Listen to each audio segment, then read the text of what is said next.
रफ़ी साहब जैसे जिनकी दुआएं देते थे लोग, बड़े बड़े म्यूजिक डायरेक्टर्स, उनको 8 या 9 साल घर में बिठा। मशहूर गायक सुरेश वाडकर जी फिल्म इंडस्ट्री की क्रूर सच्चाई बता रहे हैं। रफ़ी साहब के अपने अल्फाज थे, यार मिंदर तेरा रफ़ी ख़राब हो गया।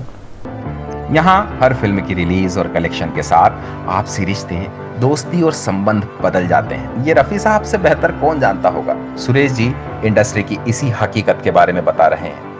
जब गायकी के सरताज मोहम्मद रफ़ी साहब को न केवल काम मिलना बंद हो गया था, बल्कि कई संगीतकारों, निर्माताओं, प्रोड्यूसरों ने तो उन्हें पहचानना भी बंद कर दिया था। अगर गलती से रफ़ी साहब पर इनकी नजर पड़ जाती तो ये इधर उधर देखने लगते या फिर वहां से खिसक लेते। रफ़ी साहब जैसे अजात शत्रु और सबकी मदद करने वाले शख्स के लिए ये बहुत तकलीफ देह बात थी।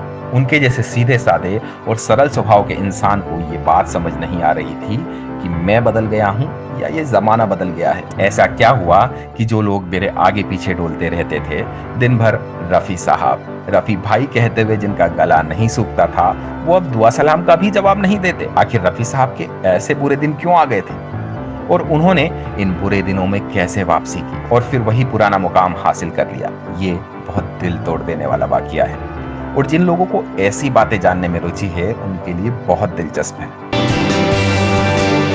फिल्म इंडस्ट्री में बेजू बावरा के सुपरहिट गानों से रफ़ी साहब का दौर या रफ़ी युग शुरू हुआ था।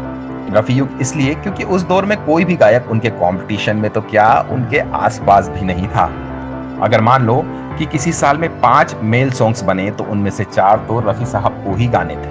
मुझे तेरी मोहब्बत का इसीलिए मुकेश जी जैसे सिंगर्स उनसे मजाक में कहा करते थे कि रफ़ी मियाँ कुछ गाने हमारे लिए भी छोड़ दिया करो। ये तो खैर मजाक की बात है, मगर ये सच था कि उस दौर में मेल सिंगर का मतलब केवल एक ही शख्स था और वो थे रफ़ी साहब। गाना सीखना है, गाने वाला बनना है, अच्छा गुलकार बनना है, मोहम्मद रफ़ी के गाने गा।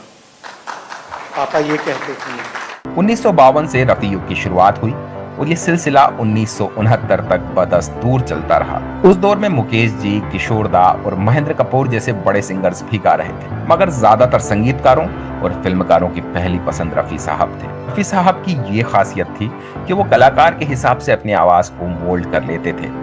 उस कारण हर कलाकार उनसे गाने गवाता था। ये भी गौर करने वाली बात है कि रफ़ी साहब इतने सारे गाने गाते थे, मगर किसी भी गाने में उनका अंदाज रिपीट नहीं होता था। उनके गाने सुनकर पता चल जाता था कि पर्दे पर यह गाना किस कलाकार पर पिक्चराइज होगा। रफ़ी साहब ने जो रास्ता पकड़ा वो था गाने में अदायगी का।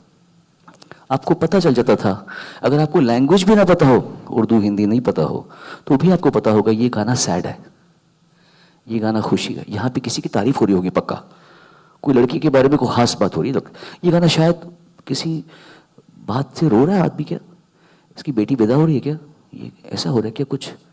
तो ये अगर आपको शब्द ना पता हो, गाने वाले की गायकी से आपको मालूम पड़ जाएगा कि ये कहना क्या चाह रहा है। ये रफ़ी साहब ने किया सबसे पहले। ये दौर आगे भी चलता रहता अगर साल 1969 में 2 घटनाएं ना होती। इनमें से एक घटना का कारण खुद रफ़ी साहब थे और दूसरा कुदरती था।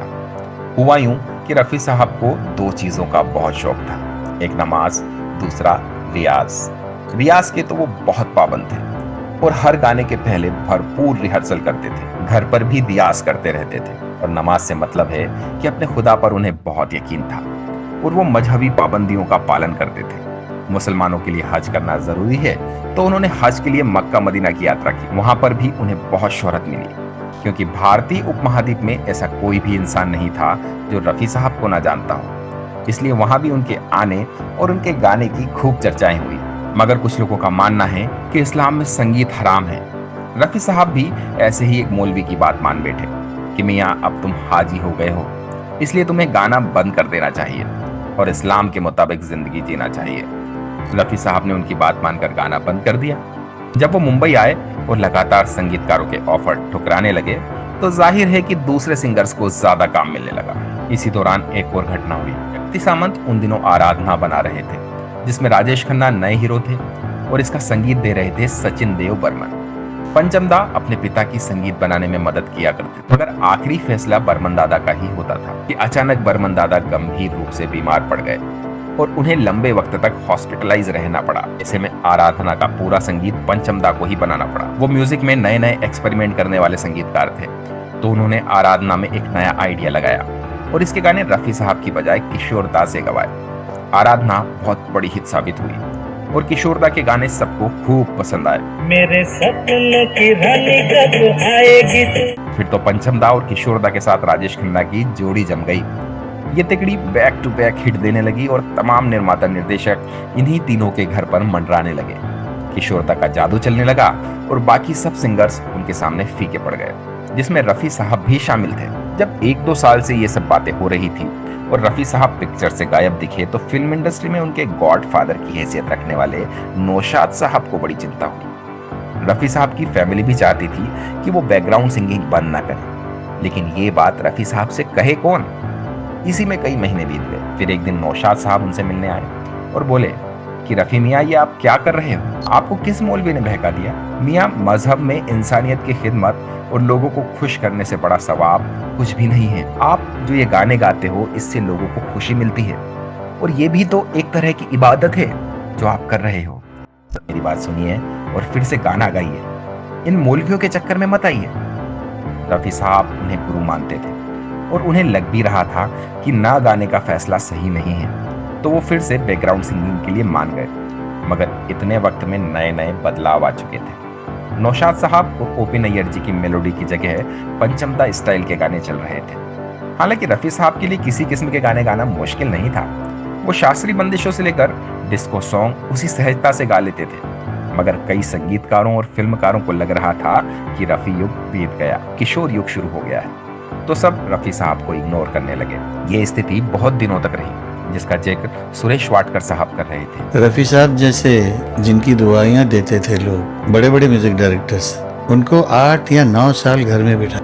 फिल्मी दुनिया में बहुत कंपटीशन है और यहाँ ज्यादातर रिश्ते और दोस्ती नाकामयाबी की बलि चढ़ जाते हैं।